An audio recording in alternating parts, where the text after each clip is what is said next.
First things first, no one is coming to save you. Not Mama Kamala, not Daddy Trump. It's up to you guys to go out and achieve the success that you need to achieve. It's really not the smartest ones who succeed. It's the ones who take action that really achieve success. Culture will make or break your business. Are you embodying your core values daily? For us, faith is number one. Train daily, play fair, no ego, serve others. Your team will either rise or fall to the level of your standard. We all have these goals, we all have these aspirations, but you will always fall to the level of your training or to your standard. My goal today is to talk about how to supercharge your marketing and sales the wealthy way. But before I get into that, who am I? So, like Jay Will mentioned, I am the COO of Pineda Company. I've been in the tech and startup industry for over 10 years. The company that I worked for prior to working where I'm at today, we were the second fastest growing company to go from 0 to $100 million in annual recurring revenue, got to unicorn status, so we scaled very, very quickly. We did it in about a year and a half, all remote, 900 employees, and we grew pretty quickly. I'm a husband, soon-to-be father, seem like we have a lot of those out here, a lot of newborns, yep. And then follower of Christ, I would not be able to do anything I do without him, so I think that's a very important thing for me. Yeah, round of applause for that. So, my commitment to you is, by the end of this presentation, you will learn actionable strategies and my top lessons that I have learned building out our structures and have actual metrics that you guys can utilize in your business if you're not tracking these guys already. You ready? Cool. First things first. No one is coming to save you. Not Mama Kamala, not Daddy Trump. How many people watched the debate yesterday? Good. I'm glad no one watched it. The important thing is no one is coming to save you. It's up to you guys to go out and achieve the success that you need to achieve. Just because your 5 friends are successful and wealthy does not guarantee that you will also be successful and wealthy. So knowledge isn't power. It's potential power. So you're consuming content at this conference, but at the end of the day, it's not enough. You got to take action, observe the things that you guys have learned here, and go out and apply it. Because, again, knowledge isn't power, it's potential power. And one thing that I've learned throughout the entire time that I've, just seen a lot of people with success, it's really not the smartest ones who succeed. There's a lot of smart people. It's the ones who take action that really achieve success. Yeah, it takes just concentrated action. I've seen some really, really dumb millionaires out there. And you're like, this guy? But it's all because they set a plan in action, they stick to it, and they get after it. So, getting into how we've built some of our organization, what I've seen is culture will make or break your business. And the keys to culture, it starts with you. Are you embodying your core values daily? Show of hands, how many people have core values already for their business? If you don't, I would strongly recommend you go out and think about what your core values are. For us, faith is number one. Train daily, play fair, no ego, serve others. That is the litmus test that we put every employee against. So we don't hire anybody if they don't embody all 5. And additionally, what happens a lot of the time is even if they do embody some of your core values, at some point, they're going to fall out of alignment. It happens. It's happened with our business partners. It's happened with our employees. And if you're not constantly evaluating, that's how cancer starts in your business. So finding ways to make sure that you guys are, number one, hiring against the core values, and then always evaluating. We evaluate, formally, we evaluate every quarter, but, I would really evaluate every day. Obviously, you have to make sure that you're always, always, always evaluating. One of my favorite quotes is, every single day is an interview. Every day, your direct reports are subconsciously analyzing everything that you're doing, and vice versa. I know me personally, somebody shows up late, I'm taking a mental note. Somebody doesn't go the extra mile, I'm taking a mental note. For better or for worse. And again, sometimes it's subconscious, sometimes it's conscious. So, are you showing up for your team and serving them?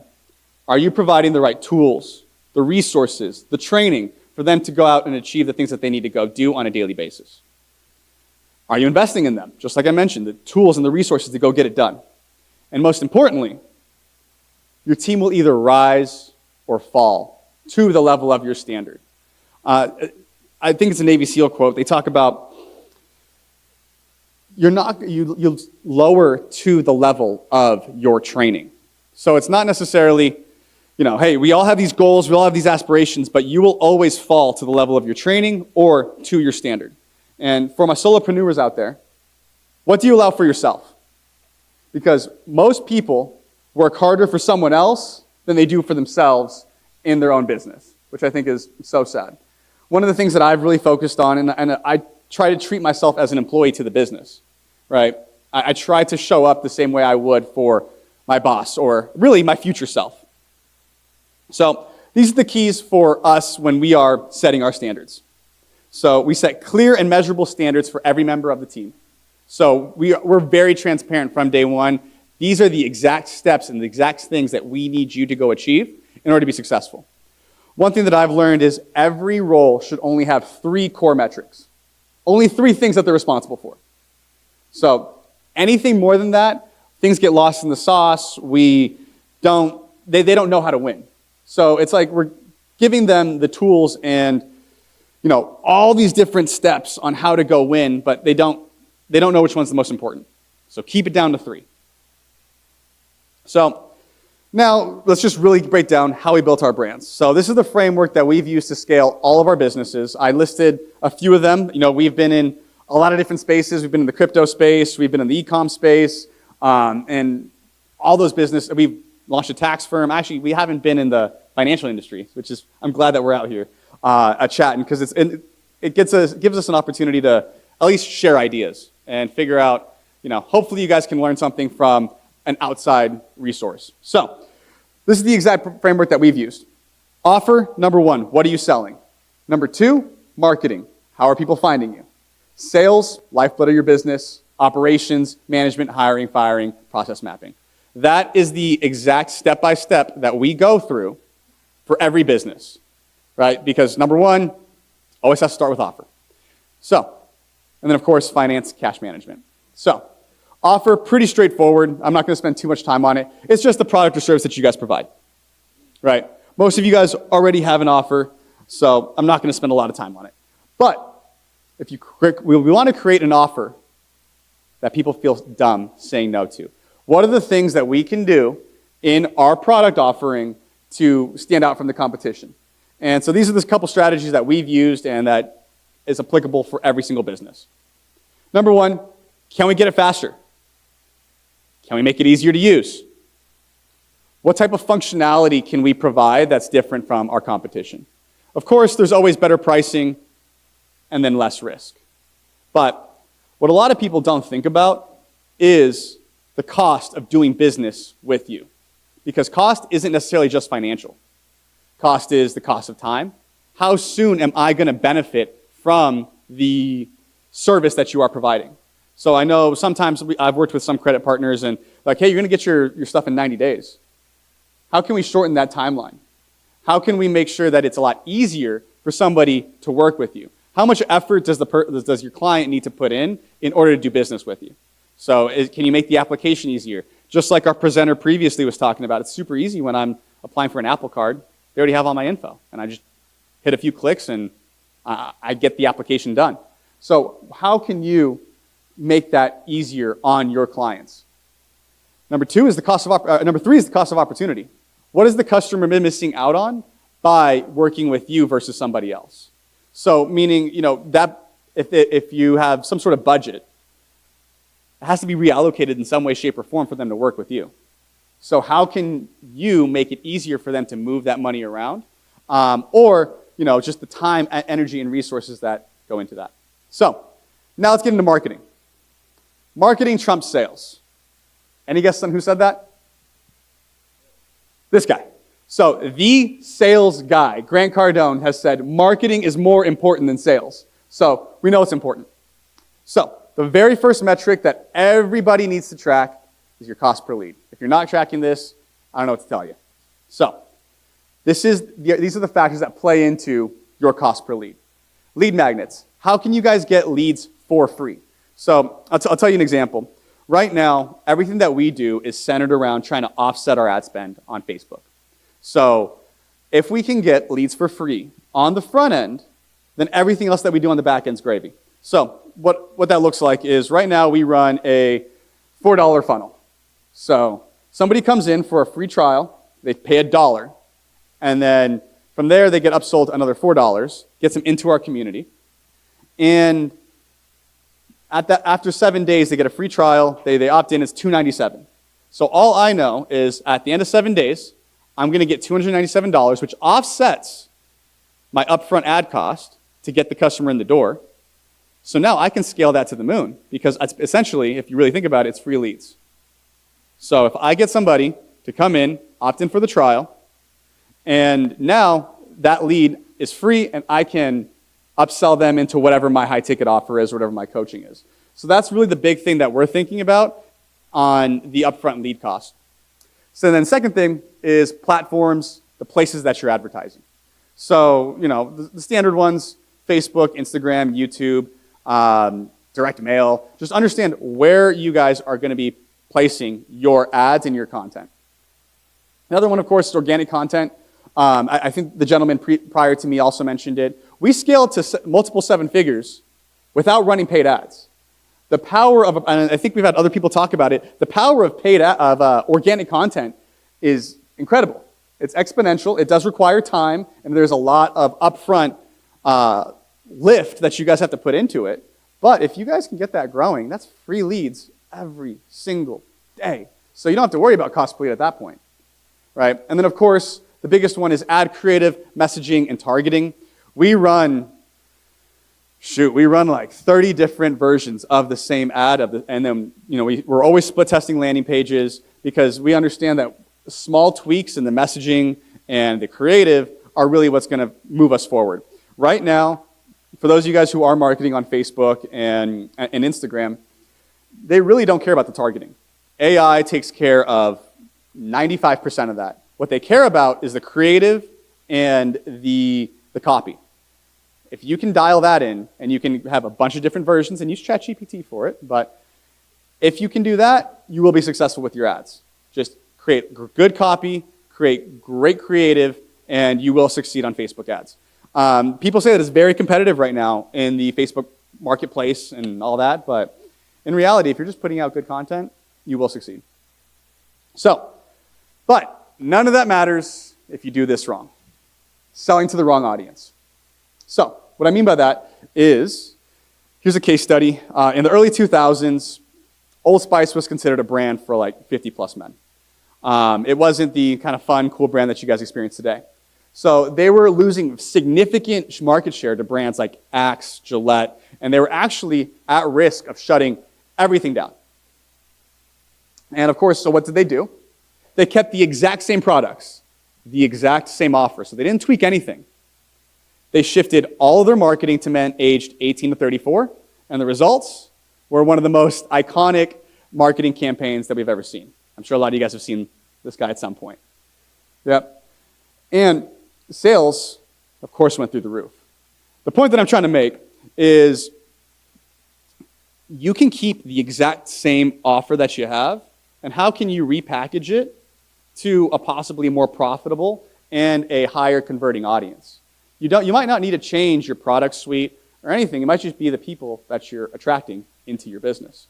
And I'll use another example for us personally. When we run some of our courses and some of our other stuff, we run the same exact offer on the back end, but our ad copy and our messaging in the front end might attract a 50 plus demographic. We might be going for a 25 to 35 demographic, but the offer is the exact same.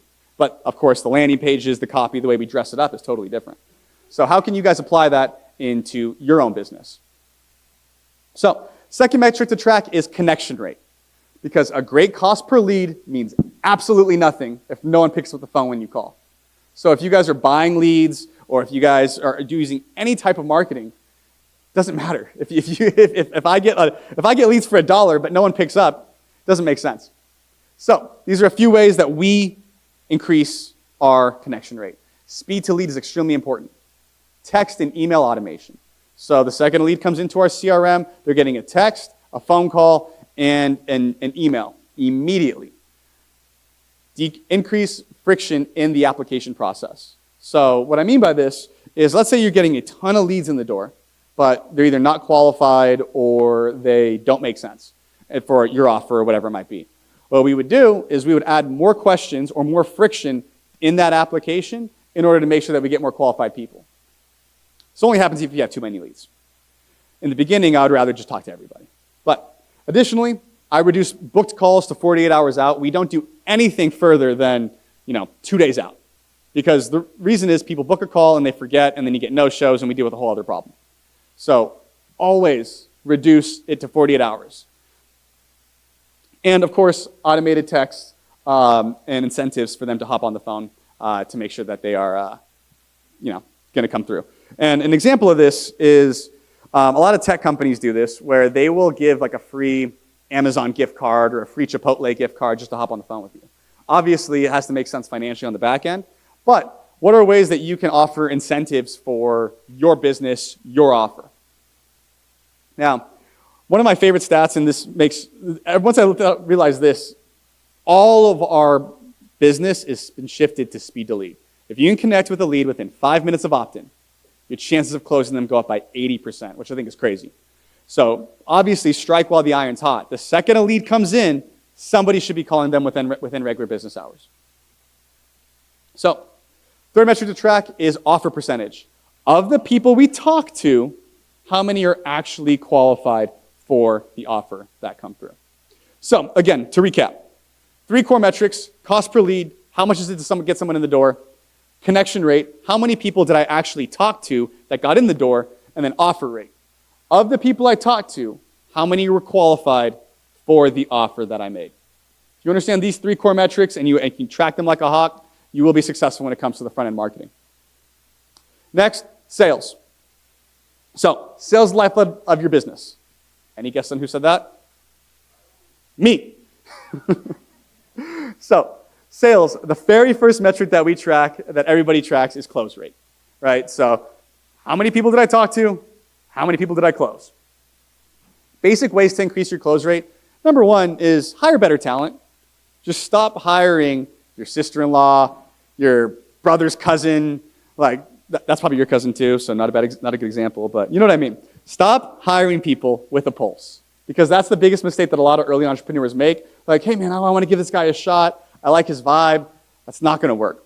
So, how do we hire better talent? We use a hiring tool called the predictive index. It's like the DISC assessment or some of these other ones, but it is the most accurate test that I've ever seen. So, yeah, just like Myers-Briggs. The thing is, with Myers-Briggs and the DISC assessment, you actually can't use those legally for a hiring decision. Because if they find out somehow that you use that in a hiring decision, they can get you in a lawsuit for discrimination. Predictive index is legally, you are able to make a hiring decision based on that test. It is a little bit more expensive, but every time that I've hired outside of the predictive index personality, I've had to let that person go. And we've hired and fired like hundreds of people. So I can say with certainty, predictive index is one of the easiest ways to go about it. Next is a skills assessment. I am shocked by how many entrepreneurs don't do a skills assessment. And it's simple. If it's a salesperson, we just do a mock sales call. If it's an admin, I'm having them organize data. If it's a marketing person, I want to see their past portfolio. Just have some sort of assessment to actually know that they can do the job effectively. If you do that, it'll save you so much time on the front end. And as I mentioned earlier, core values alignment. Make sure that they are actually people who match the type of things that you value in your company. And most importantly, sell them on why they should work for you. Because if you have a hard time hiring good talent, then you need to understand that recruiting is sales. You are selling them on why they need to come work for you.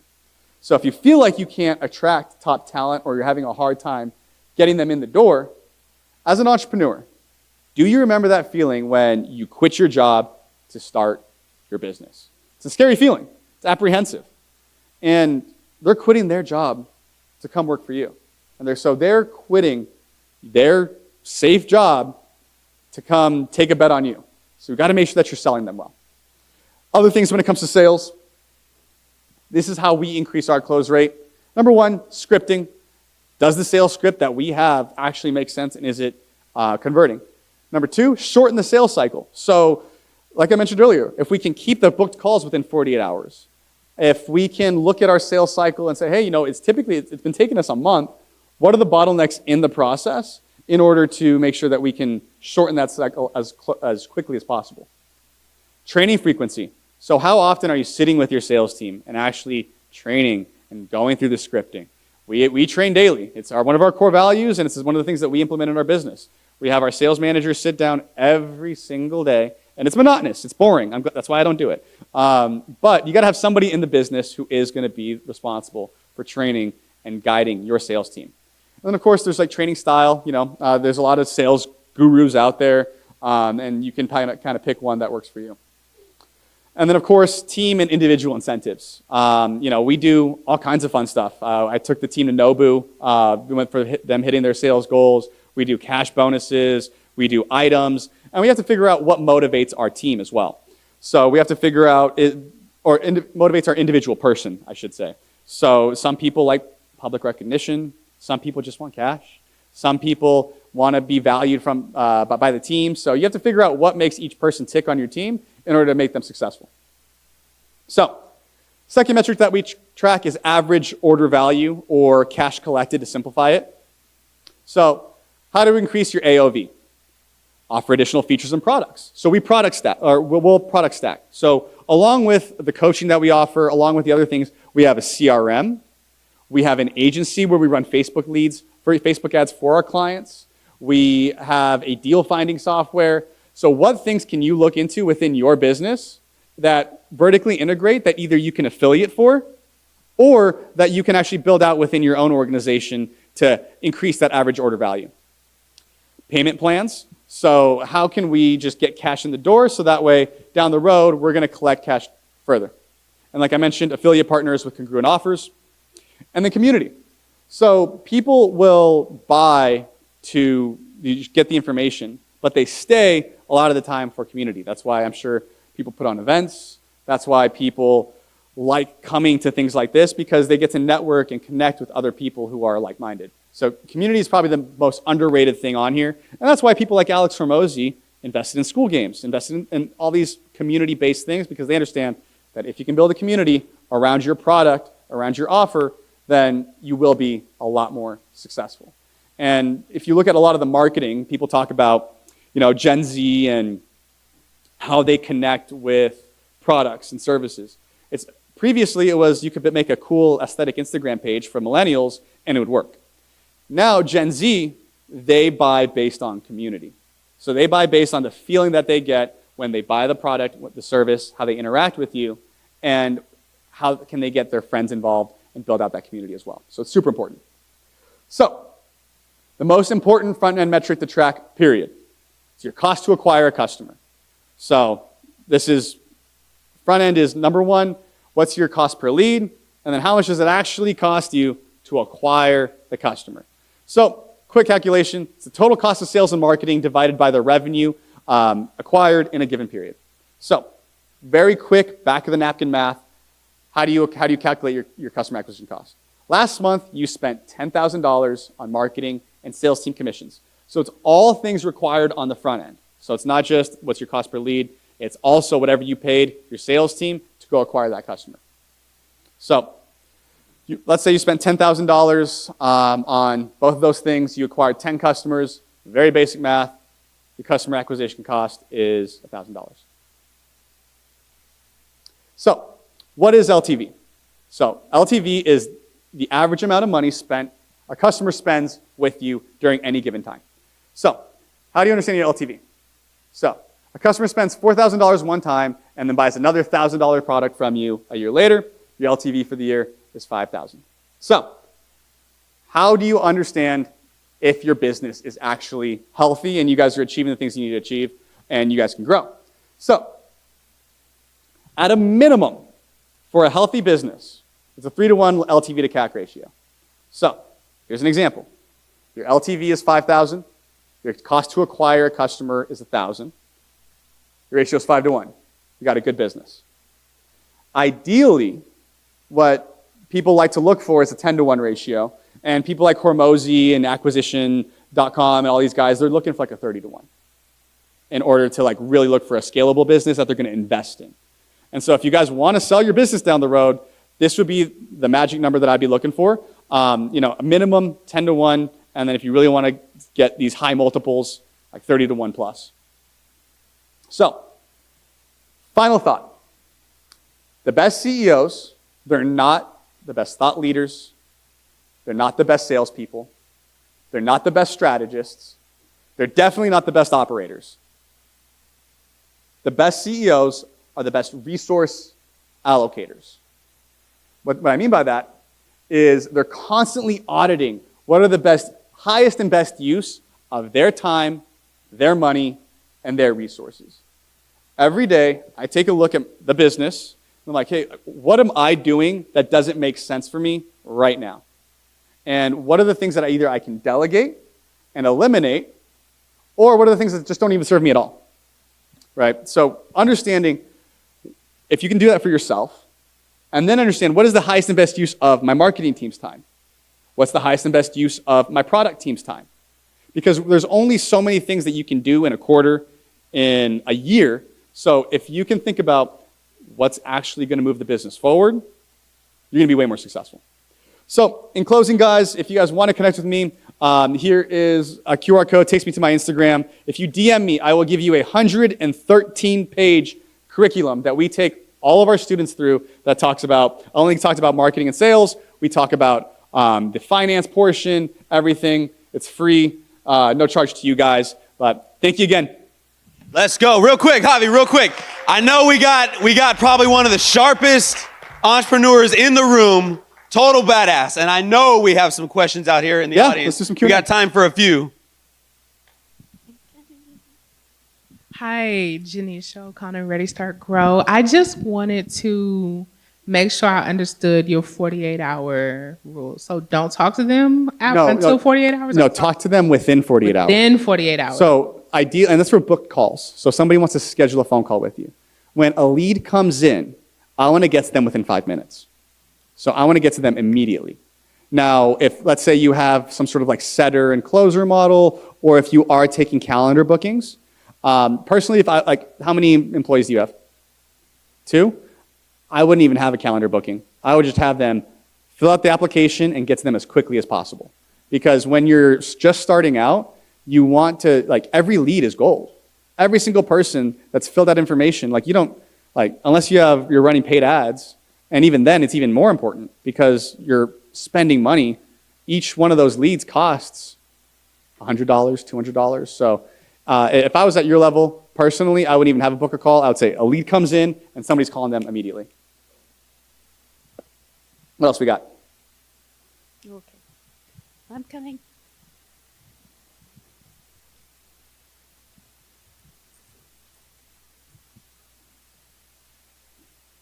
What's up, Javi? What's up? How you doing, man? You mentioned something about running your ad creative, messaging, and targeting. How long does your 30 different versions of your pay ads, how long do you let them run for before you know what's working? That's a great question. It's more not necessarily like the length of time, it's more so the dollar amount that you're spending. Because typically Facebook needs about 50 conversions in order for it to learn. So whatever your optimization is, so let's say it's...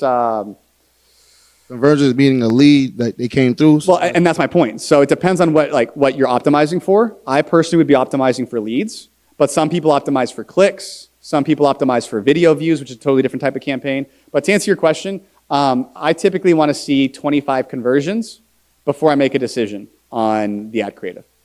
Gotcha. Hopefully that makes sense. That makes perfect sense. Same thing with landing pages as well? Yeah, well, landing pages, we don't run 30 different landing pages. That'd be crazy. Typically, just to make sure that the team knows what they're doing, we split test. So we do 2.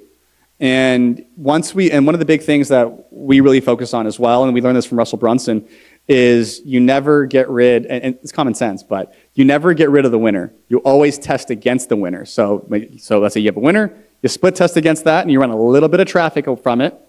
And then from there, whatever winner is, that's your now go-to, and then that's your test. and then you're going to run another one from that as well.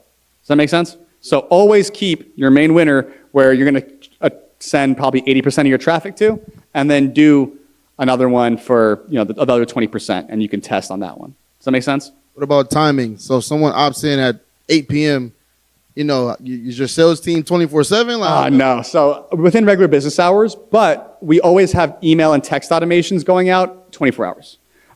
Some people get a little mad at us because they're getting a text at 2 a.m., but we don't care. I'm like, why'd you opt in at 2? So I'd rather have the speed to lead aspect of it. He's created multiple companies, I think almost 10 different companies, 8-figure companies. How fast did you go from one to another, and what was the decision maker to do that? So the reason why we're able to hire or to grow so quickly is because we hire from the top down. And what I mean by that is when we want to do a new business venture, and what a lot of people do is they'll go hire the floor level type people, salespeople, marketers, whatever. What we've done, and what's allowed us to scale so quickly, is we hire from the top down. So we go try to find one person that's very talented or that we can partner with and let them go build the business. So that way we can go delegate our time on another one of our projects or whatever. Because if it were me or if it were Ryan who have to build out every single company, number one, once we built it and we left, we wouldn't have a good business because it's dependent on us. So the biggest thing that we focus on is hiring, we call them the bull, business unit leader, for each one of our companies and let them go do 90% of the work. I check out, once a business is rolling, I'm only checking in on them once a week. So for example, like our house flipping company, our guy, I meet with them once a week for an hour, and that company just chugs. It does, multiple 7 figures a year, and we're good. Some of the newer businesses require me to be a lot more active in them and checking in more regularly. But to answer your question, the reason why we've been able to scale so quickly is just because we hire from the top down. We hire one talented person, and we pay them what they're worth. And one thing to note with hiring too, most people get scared of a big salary, right? They're like, oh, I'll use $100,000 a year, which, or $250,000, whatever you want. In reality, you're not paying the full $200,000 a year. You're really just paying for them for a quarter. Because by the end of a quarter, you should know whether or not they can do the job, and they should be at least 5xing whatever their salary is. So if you look at it from that perspective, you're like, okay, I just need to commit to this person for a quarter. And for us, it's actually quicker. Like if I know you're not doing a good job on week one, you're probably not going to be there. And the higher the salary, the shorter the leash I have on that person, right? Because if I'm paying them big bucks and they're not performing right off the bat, I'm probably not going to keep them very long. Mm-hmm. Yeah. One more time. Okay, so in the beginning, I know you said the way you built your brands is you do offer, marketing, sales, operation, finance. So the first thing you do is come up with your lead magnet first, then you build from there, or you first find out what you want to do at the top? First I figure out what my product is, right? And what is the best offer that I can put together. Because if I don't have a product to sell, then I don't need to worry about finance because I got no money coming in, right? So first thing that we focus on is building out the best offer possible and how we can stand out from the competition. Once we do that, then we got to figure out how to market it. That's where we talk about landing pages, ad creative, all that type of stuff. Then once we get the lead, we got to close it. And then the other two come in afterwards with operations, hiring, and all that stuff. But the reason why we structure it that way is because as an early entrepreneur, the only thing that matters in the beginning is having a product to sell and selling it. That's it. So that's the reason why we have it structured that way. Appreciate it, brother. Yeah, what's the top characteristic you look for in hiring a salesperson? Ooh, that's a good question. I think it depends. For us, we're looking for somebody who's going to do a high volume of outbound, just because that's the nature of our business. I think it really depends on what sales cycle and what structure you have. It depends. So, for example, if my sales cycle for our current businesses is typically 3 weeks. It takes 3 weeks for someone to come in to then close. So I need somebody who can close quickly. Ideally, it's a one-call close, so they're going to be a little bit more Andy Elliott, Grant Cardone style, where they're going to close hard on that phone call.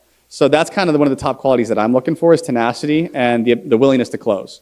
Now, if I'm selling enterprise software, or if I'm selling something that's $100,000 plus, I'm probably going to be looking for somebody who's a lot more organized, a lot more detail-oriented, can talk to higher-level people, and can navigate a lot of decision makers. Because usually if I'm selling to a C-suite, I got the VP of sales, I got the CEO that I got to sell. So I think and I know that's a long-winded answer. It's not like one key thing that I'm looking for. It just depends on the type of sale structure that I'm dealing with, and that'll dictate kind of the type of person I need. Do you value skill or attitude as more important? Attitude. Yeah, 100%. I'll tell a quick story. Our top performing salesperson right now, he's been with us for 2 years, and he started out as an appointment setter for our real estate team. It was terrible. I almost fired him. But he had this crazy work ethic. He would show up early, he would call, he would do everything that I asked of him, but he just was not very good. And so I almost let him go from our real estate company, but I decided to move him over to the coaching. I was like, hey, I need an appointment setter on coaching. Don't need a lot of skill to go do that. And then over the last 2 years, because he's one of the hardest workers in the room, he's been doing it. Now he's a top performer on our sales team, like selling our higher ticket coaching and all that. So I think attitude is the most important thing because everything else can be taught for the most part.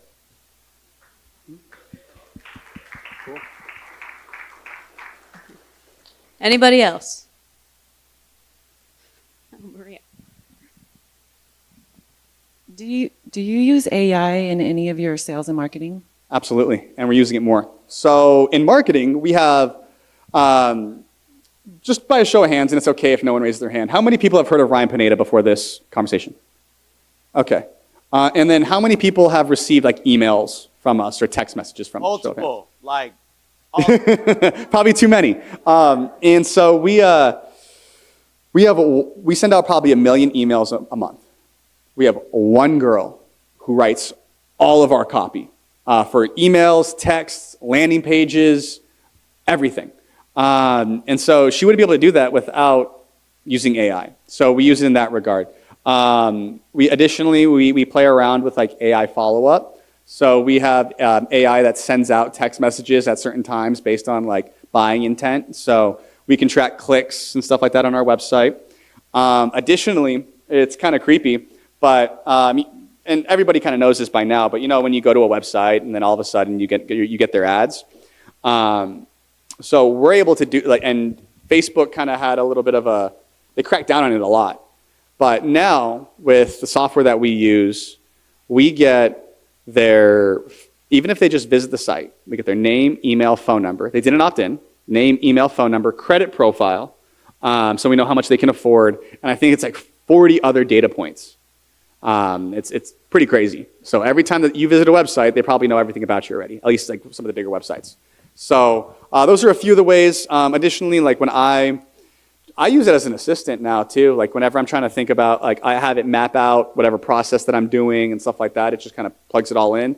So those are kind of some of the core ways that we're using AI right now. Cool. All right. All right, guys, let's give it up one last time for Great. Mr. Thank you, guys. Javi Chavez.